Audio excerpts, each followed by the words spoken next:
The radio operators at Earth's Deep Space Listening Post 7 were having a quiet night until the strange signal came through. At first, they thought it was just background noise from a distant star, but as the pattern repeated, they realized it was something else entirely. It was a distress call. 3 days later, Lieutenant Commander Alex Winters stood on the bridge of the UES Defiant, staring at the view screen as his ship approached the coordinates of the signal. The Defiant was Earth's newest exploration vessel, not meant for rescue missions in uncharted space, but they were the closest ship when the call came in. "Any response to our hails communications?" Winters asked. Lisa Chen shook her head. "Nothing, sir, but the distress signal is still active." "Scan the area," Winters ordered. Greg Patterson, the ship's sensor officer, worked his console quickly. "I'm picking up a ship, sir. It's unlike anything in our database. Definitely not human design." The bridge went silent. Humanity had yet to make official contact with an alien civilization, though they had found ruins and artifacts. This could be the moment everyone had trained for but hoped would happen under better circumstances. "Life signs?" Winters asked. "Yes, sir, but they're weak and strange." "Definitely not human," Patterson replied. Winters made his decision quickly. "Prepare a boarding team, I'll lead it myself." The security chief, Maria Jones, stepped forward. "Sir, protocol states that the ship's commander should not—" "I know the protocol, Chief," Winters cut her off. "But if this is first contact, I need to be there." 20 minutes later, Winters led a team through the airlock connecting their ship to the alien vessel. The air inside was breathable but had a strange, sweet smell. The corridors were wider than those on human ships, with unusual curves and angles. They found the survivors in what appeared to be the main control room. 5 beings, humanoid but clearly alien, with gray-blue skin and large dark eyes. One of them stepped forward unsteadily. "Thank you," it said in rough but understandable English. "We did not think anyone would come." Winters tried to hide his surprise at hearing English. "You speak our language?" "We learned from your broadcasts," the alien explained. "I am Talon, ambassador of the Vorsic people." Winters introduced himself and asked what had happened to their ship. "We are refugees," Talon said, "running from the Krell Dominion. They have taken our homeworld and hunt any who escape." Back on the Defiant, the ship's doctor looked after the Vorsic, while Winters met with his senior officers. "They're all severely malnourished," Dr. Paul Rivera reported. "Their ship's life support was failing. A few more days and we would have found only bodies." "What do we know about these Krell they mentioned?" Winters asked. Officer Chen pulled up the information on her tablet. "According to Talon, the Krell are a species that has been expanding their territory for centuries. They find inhabited worlds, conquer them, and either enslave or drive off the original inhabitants. And now they could be heading toward Earth," Jones said grimly. "We don't know that," Winters countered. "But we need to report this to command immediately." Later, Winters visited Talon in the medical bay. The alien was looking better after receiving treatment. "My crew wants me to leave you at the nearest outpost and pretend we never met," Winters said honestly. "They're afraid of drawing attention to Earth." Talon nodded slowly. "A wise fear. The Krell are relentless. They study each species they encounter, learning what makes them break. Every species has a breaking point. They will find yours too." Winters stood straighter. "We'll offer you asylum. You'll come back with us to Earth." "You do not understand what you are involving yourselves in," Talon warned. "Maybe not," Winters replied. "But where I come from, we don't turn our backs on those in need." Unknown to either of them, a sleek black ship hung in the shadow of a distant moon, its sensors focused on the human vessel. Inside, a Krell observer recorded the encounter and prepared to send a message to the Dominion. A new species had been found, one that might prove interesting. 6 months had passed since the UES Defiant brought the Vorsic refugees to Earth. What began as a rescue mission had grown into something much larger. Earth now hosted representatives from 4 alien species, all fleeing from the same enemy. Samantha Rivera walked through the halls of the newly built Interspecies Alliance Center in Geneva. As Earth's lead diplomatic officer, she spent her days trying to understand their new allies. Today she had a meeting with Talon, who had become the unofficial leader of the refugee groups. Officer Rivera. Talon greeted her, rising from his seat. His English had improved greatly over the past months. "Thank you for coming. You said you had important information to share," Rivera said, taking a seat across from him. Talon nodded. "We have been discussing how to explain the Krell tactics to humans. There is a concept you must understand." He placed a device on the table between them, and it projected a series of images showing different alien species in combat situations. Each sentient race has what we call a surrender threshold, Talon explained.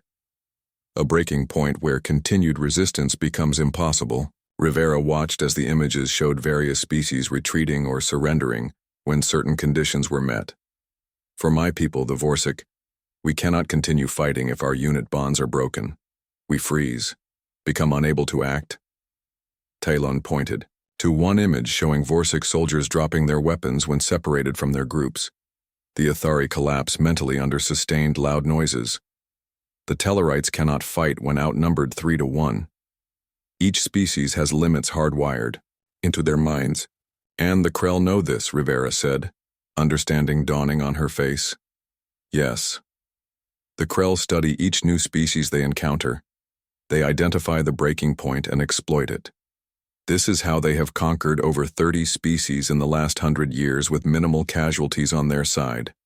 Across the complex, Chief Science Officer Daniel Cole was examining pieces of Krell technology recovered from a recent skirmish near Jupiter. The Krell had sent scout ships into the solar system, testing Earth's defenses. Their weapons are designed to target specific physiological weaknesses, Cole explained to Admiral Elizabeth Martinez, who had come to see his findings. "Look at this one. It emits sound at frequencies that disable Athari nervous systems but barely affect humans. They create custom weapons for each species they fight," Martinez said. "Efficient." "Terrifyingly so," Cole agreed. "But they haven't had enough contact with humans to develop specialized weapons against us yet." Martinez frowned. "That won't last long. Our reports show increased Krell activity at the edge of our system." The alarm sounded before Cole could respond. Red lights flashed throughout the complex. In the command center, officers rushed to their stations as Martinez entered. "Report," she ordered. "Message coming in, Admiral," the communications officer said. "It's being broadcast on all frequencies." A face appeared on the main screen. The being had gray, leathery skin, sharp features, and eyes that seemed to calculate everything they saw. "A Krell. People of Earth," the Krell said in perfect English. "I am Commander Vorex of the Krell Dominion. Your world has taken in criminals and fugitives that belong to us. Return them immediately, or we will be forced to retrieve them ourselves." The message ended, leaving the room in silence. "How long until they could mount a full attack?" Martinez asked. "Based on refugee reports of their fleet movements, 2 weeks at most," an analyst replied. Martinez turned to Rivera, who had just entered the room. "What do we know about their breaking points? Do the Krell have weaknesses we can exploit?" Rivera shook her head. "Talon says the Krell keep their own weaknesses secret. No species has ever pushed them to their breaking point." "Then we'll be the first," Martinez said firmly. "Call a meeting of Earth's Defense Council. We need to prepare." As the officers left to carry out her orders, Martinez stayed behind, staring at the blank screen where the Krell's face had been. Humanity was about to face its greatest challenge, and she wondered if they too had a breaking point the Krell would find. The Krell did not wait 2 weeks. They attacked after only 5 days. Saturn Outpost 9 was a small research station with minimal defenses. Lieutenant Ryan Jackson and his squad of 20 Marines were stationed there as a standard security detail. None of them expected to be on the front line of humanity's first interstellar war. "They're coming in fast," Private Steve Miller called out from his monitoring station. 3 ships much bigger than ours. Jackson looked at the radar display. The Krell vessels were approaching at high speed. "Battle stations," he ordered. This is not a drill. With them on the station were 2 alien allies, Krev, a Vorsic warrior who had volunteered as a cultural liaison, and Zara, an Ethari engineer. Both looked terrified. "You should surrender," Krev said, his blue-gray skin paling. "There are too many of them." Jackson checked his weapon. "That's not how we do things." The first blast hit the station's outer ring, shaking the entire structure. Jackson split his Marines into 3 groups. "Miller, take your team to the North Quadrant. Lee, your team guards the central hub. My team will engage at the main airlock." The aliens watched in confusion as the humans moved to their positions. Without hesitation, "You don't understand," Zara said, her voice trembling. "These are standard Krell tactics. They use overwhelming force to trigger surrender responses." "Then they're in for a surprise," Jackson replied. When the Krell breached the airlock, they expected to find a broken enemy ready to surrender. Instead, they met carefully placed Marines who had turned the narrow corridors into deadly choke points. Jackson's team fought with a ferocity that surprised even their alien allies. When the Krell pushed forward with superior numbers, the humans didn't break, they adapted.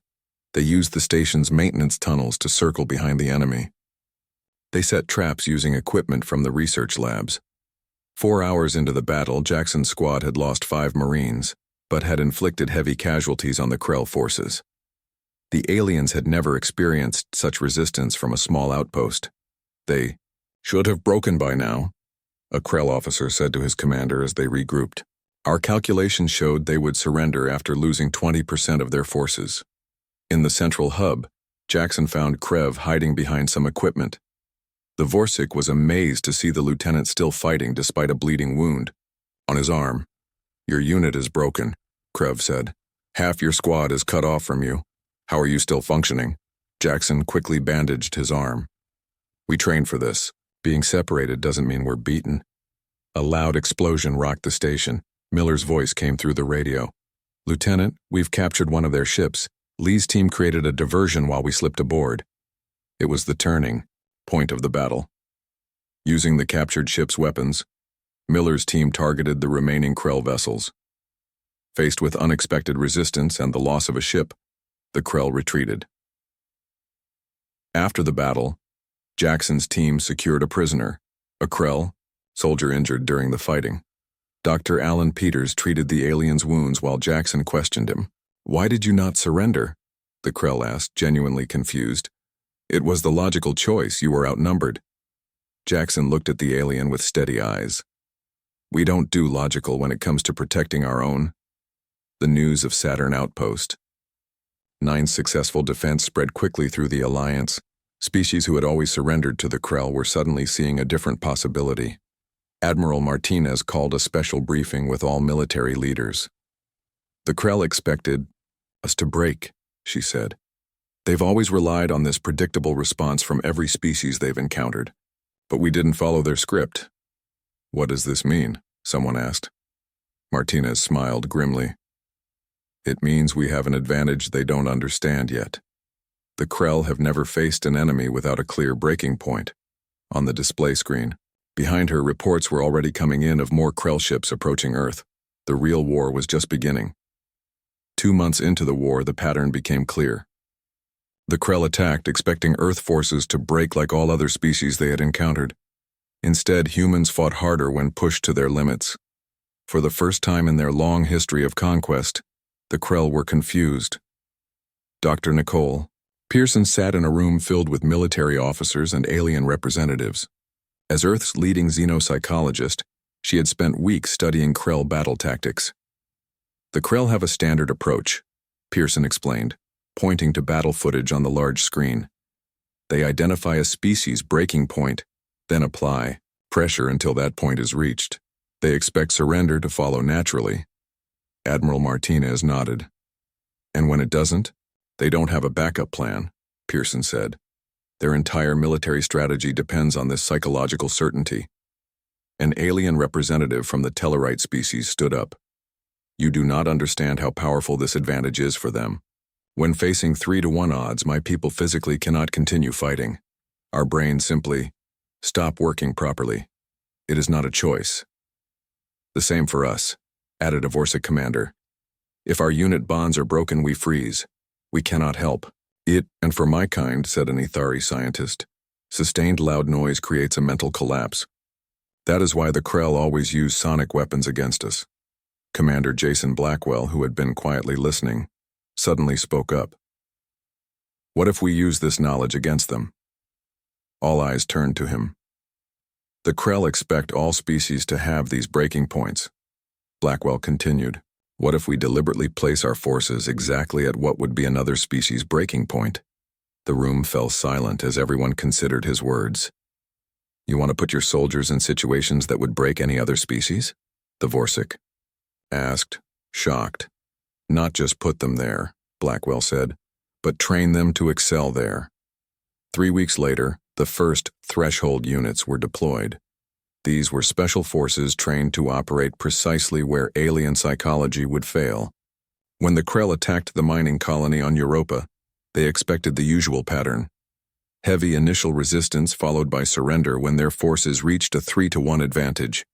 Instead, they found Blackwell's unit waiting for them. The humans had set up their defense to appear weak and breaking. When the Krell pushed to what should have been the human surrender point, Blackwell sprung his trap. His soldiers, who had been hiding their true numbers and capabilities, launched a fierce counterattack. The Krell, unprepared for resistance at this stage, fell into disarray. They had no protocols for an enemy that didn't break when they were supposed to. On their flagship, Krell military analysts watched in growing concern. This species does not follow the pattern, one analyst reported to Supreme Commander Vex. When we push them to what should be their breaking point, they become more dangerous, not less. Vex studied the battle data carefully. How is this possible? Every sentient species has limits. They do have limits, the analyst agreed. But when humans reach those limits, they don't break. They transform. Vex ordered a full retreat and called for a complete reassessment of their strategy against humans. Back on Earth, the success of the threshold units led to a new military doctrine. Earth forces began training specifically to function where alien psychology would fail. They studied the breaking points of each alien species, including the Krell, looking for weaknesses to exploit. After another successful defense, a captured Krell transmission was decoded. It read, "These creatures are unlike any we have encountered. They do not break. We must find another approach." Admiral Martinez shared this with her command staff. "They're studying us, trying to find our breaking point," she said. "They don't understand yet that what breaks other species only makes us stronger." Commander Blackwell nodded grimly. "That's our advantage. Let's use it while we can." As Earth prepared for the next phase of the war, Pearson continued her research. She suspected that the Krell must have their own psychological limits. If humans could find them, they might finally have a way to end this war. 1 year into the war, the Krell changed their approach. Their usual tactics weren't working against humans. Supreme Commander Vex called his top strategists to the war chamber on their capital ship. "We must find their breaking point," Vex said. "Every species has one. We simply haven't pushed the humans hard enough." The new Krell strategy was brutal. They began attacking civilian targets, hoping moral outrage would force Earth to surrender. They destroyed an unarmed research station near Neptune, killing everyone aboard. Earth's response shocked them. "They're not surrendering," a Krell observer reported. "They're getting angrier." In his lab on Earth, engineer Olivia Hayes worked day and night after hearing about the destroyed research station. Her brother had been stationed there. Now she channeled her grief into her work. "The Krell rely on sound weapons against the Ethari," she explained to Admiral Martinez. "They use isolation tactics against the Vorsik. What if we could turn these same tactics against them?" Hayes had designed weapons that exploited Krell psychological weaknesses. From captured Krell in careful study, Earth scientists had discovered that Krell minds were highly sensitive to rapidly changing light patterns and unexpected sensory input. "Their brains process information in strict patterns," Hayes said. "Break those patterns and their minds struggle to adapt." The first test of Hayes' new weapons came during a Krell attack on Mars colony. As Krell troops breached the colony's outer defenses, they were met with devices that emitted rapidly shifting light patterns and unpredictable sound frequencies. The effect was immediate. Krell soldiers became disoriented. Some froze in place, others fired wildly, hitting their own troops. Earth forces, wearing special visors that filtered out the effects, moved in and captured the confused Krell soldiers. The allied alien species watched these developments with a mix of awe and fear. A Vorsic commander spoke with his human counterpart after the battle. "When we are broken, we surrender," he said quietly. "When you are broken, you become something else entirely." News of the successful defense of Mars' colony spread quickly. Earth forces began using the new psychological weapons in all major battles. Kyle Franklin, a historian documenting the war, called this the most dangerous aspect of humanity, the ability to turn trauma into innovation. Throughout human history, Franklin wrote in his war journal, our greatest advances often came from our darkest moments. We don't just endure suffering, we transform it into something powerful. As Earth forces gained more victories, the Krell High Command grew desperate. They had never failed to conquer a species before. They had never encountered a species that seemed to have no exploitable breaking point. In a rare move, they called an emergency meeting of all Krell military leaders. The discussion lasted for days. Finally, they reached a conclusion that sent shockwaves through their entire society. The species known as humans is hereby classified as Category 0, the official declaration stated. No standard conquest protocol can be applied. It was the first time in their long history that the Krell had designated a species as Category 0, having no exploitable breaking point, but the Krell were not ready to give up. Their scientists worked frantically to develop new weapons specifically designed to target human psychology. If we cannot break them with fear, Supreme Commander Vex told his officers, we will break them with something they seem to value above all else, their compassion for others. The Krell began planning their most ambitious attack yet, a direct assault on Earth itself. Meanwhile, in her lab, Hayes continued working on new defenses. She had no way of knowing that her next invention would lead to what the galaxy would later call the war crime that ended the war. As she studied Krell brain patterns late one night, she noticed something unusual, a vulnerability she hadn't seen before.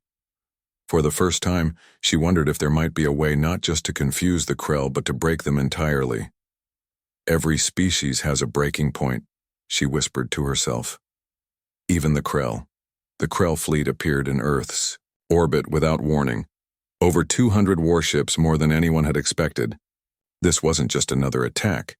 It was an all-out invasion. Admiral Martinez called an emergency meeting in the underground command center. The room was filled with military leaders, scientists, and representatives from allied alien species. They're deploying a new weapon, Martinez said, pointing to the large screen showing the Krell fleet. Our sensors detect unusual energy signatures. Olivia Hayes studied the readings. These match nothing we've seen before, she said. But the pattern suggests some kind of broadcasting technology. Before anyone could respond, reports started coming in from the front lines. Earth defense forces engaging the Krell were experiencing something horrifying. Soldiers collapsed, overwhelmed by intense feelings of fear and pain that weren't their own. It's some kind of psychic weapon, Hayes realized. It's broadcasting the fear and pain of dying victims to nearby humans. The Krell strategy became clear. They had finally found what they believed was humanity's breaking point: forced empathy. By making humans experience the suffering of others, they expected Earth forces to surrender rather than cause more pain. They've weaponized our compassion, Martinez said quietly. For the first time in the war, Earth's forces began to retreat. The psychological impact of the weapon was too much for most soldiers to bear. The Krell pushed forward, certain they had finally found humanity's weakness. In the command center, technical specialist Eric Reyes spoke up. He had been working closely with Hayes on understanding Krell psychology. We can turn this around, he said. If their weapon can broadcast feelings to us, we might be able to reverse it. Hayes immediately understood. Broadcast back to them. Make them feel what we feel. Martinez looked at them both. Can you do it? Yes, Hayes answered. But there's something you need to understand. The Krell brain isn't built to handle human emotions. The intensity of our feelings, especially under stress, could cause permanent psychological damage. The room fell silent as everyone considered the implications. What you're suggesting, said the Vorsic ambassador, would be considered a war crime by most galactic standards. Inflicting psychological trauma of that magnitude. They fired first, Reyes argued. They're the ones who weaponize suffering. Martinez walked to the window, looking at the sky where Krell ships were visible even in daylight. How long would it take to modify their weapon? 12 hours, Hayes said. Maybe less if I have full access to the captured Krell technology. Martinez turned back to face the room. I'm authorizing Operation Prometheus. Full resources for Hayes and Reyes. Later, as Hayes worked in her lab modifying a captured Krell device, she felt the weight of what she was about to create. This wasn't just a weapon. It was something that would change warfare forever. Are we crossing a line? She asked Reyes as they worked. He didn't look up from his calculations. They crossed it first. We're just showing them what's on the other side. 11 hours later, the modified weapon was ready. Martinez gave the order to deploy it against the main Krell fleet. The effect was immediate and devastating. The device captured the raw emotions of humans fighting for survival. Not just fear and pain, but also rage, determination, and hope, and channeled them directly into Krell minds. The Krell, unprepared for the intensity of human emotions, experienced complete psychological collapse. Their orderly formations broke apart. Ships crashed into each other as pilots lost control. Some vessels simply stopped moving, their crews incapacitated. In the chaos, Captain Winters led Earth's fleet through the Krell defenses targeting their command ships. The enemy is retreating, Communications Officer Chen reported. They're withdrawing from Earth orbit. For the first time since the war began, the Krell were in full retreat. In the command center, Martinez watched the enemy fleet scatter. Send word to all our forces. Push the advantage while we can. The modified weapon would later be classified as a war crime by Earth's own Military Ethics Committee. But in that moment, with Earth's survival at stake, the decision had already been made. For the first time in their long history, the Krell civilization faced something unthinkable, their own breaking point. After the disaster at Earth, their once unified military split into factions. Some wanted to continue the war with conventional weapons. Others insisted they retreat and never approach human space again. Supreme Commander Vex faced the hardest decision of his life. The Krell had always been the ones who broke other species. Now they were the ones breaking. We must adapt, he told his High Council. As the humans have done. Meanwhile, human forces pressed their advantage.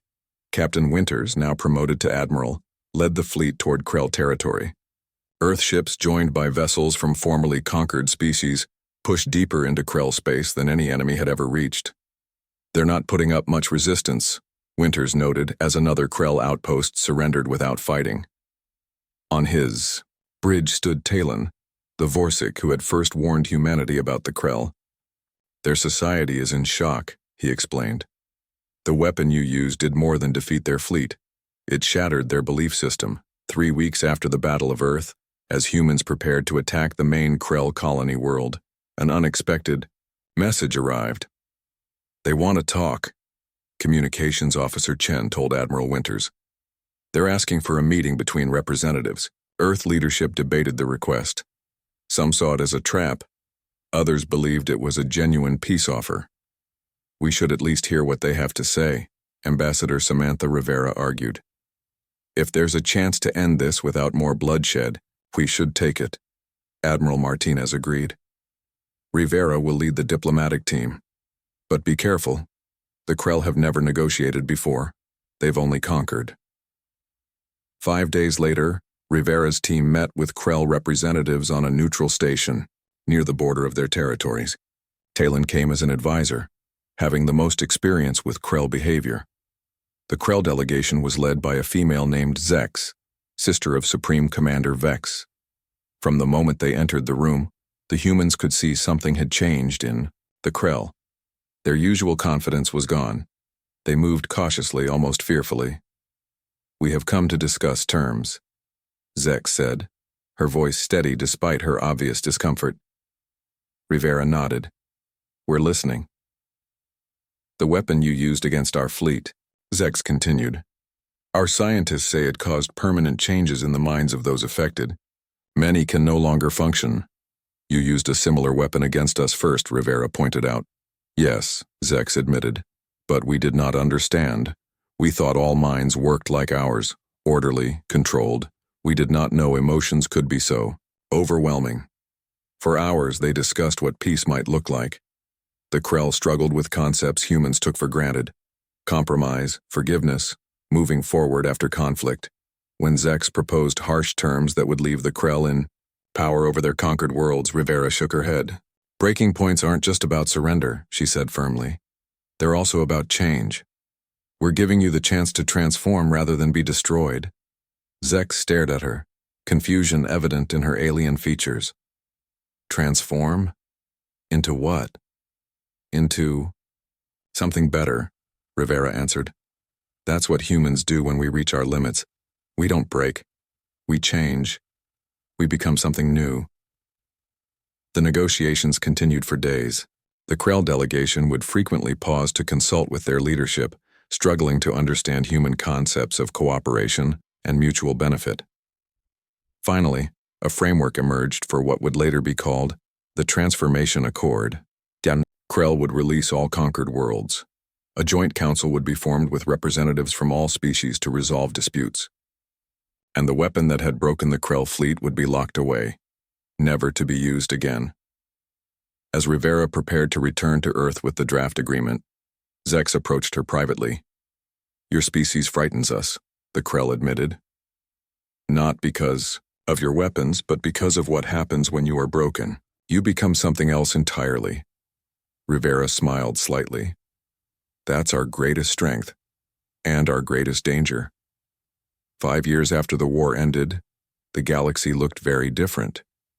The former Krell Dominion had been reorganized into what was now called the Interspecies Alliance.